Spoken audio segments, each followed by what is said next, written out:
শেরপুরের ঝিনাইগাতী উপজেলার মরিয়মনগর সাধু জর্জের ধর্মপল্লীতে ব্যাপক উৎসাহ উদ্দীপনার মধ্য দিয়ে ওয়ানগালা উৎসব শেষ হয়েছে। 3 দিনব্যাপী এই উৎসবে গারো শিশুদের চিত্রাঙ্কন, গারো ভাষায় ছড়াপাঠ, নাচ, গান প্রতিযোগিতা শেষে পুরস্কার বিতরণ হয়।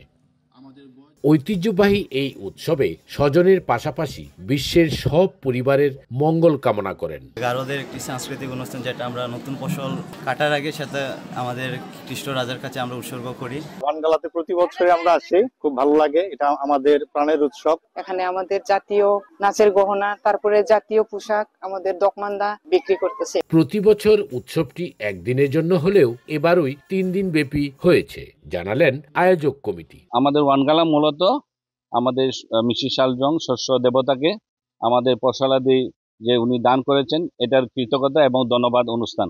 বিগত বছরের গারোরা যে ফসল পেয়েছে তা সৃষ্টিকর্তার নামে উৎসর্গ করতেই দূর দূরান্ত থেকে ভক্তরা এই উৎসবে যোগ দেয় বলে জানিয়েছেন মিশনের পাল পুরোহিত ফাদার। এই উৎসবে আমাদের মান্দিরা বিভিন্ন জায়গা থেকে এসে তারা সৃষ্টিকর্তাকে, ঈশ্বরকে, ভগবানকে ধন্যবাদ কৃতজ্ঞতা জানায় তাদের কৃষ্টির জন্য।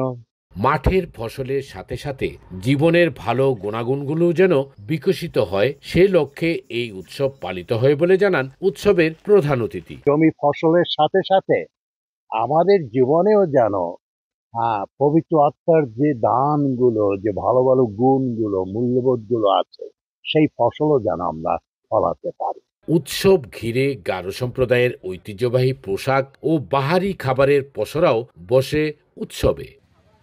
বিপ্লব দেকেটু, বৈশাখী সংবাদ, শেরপুর।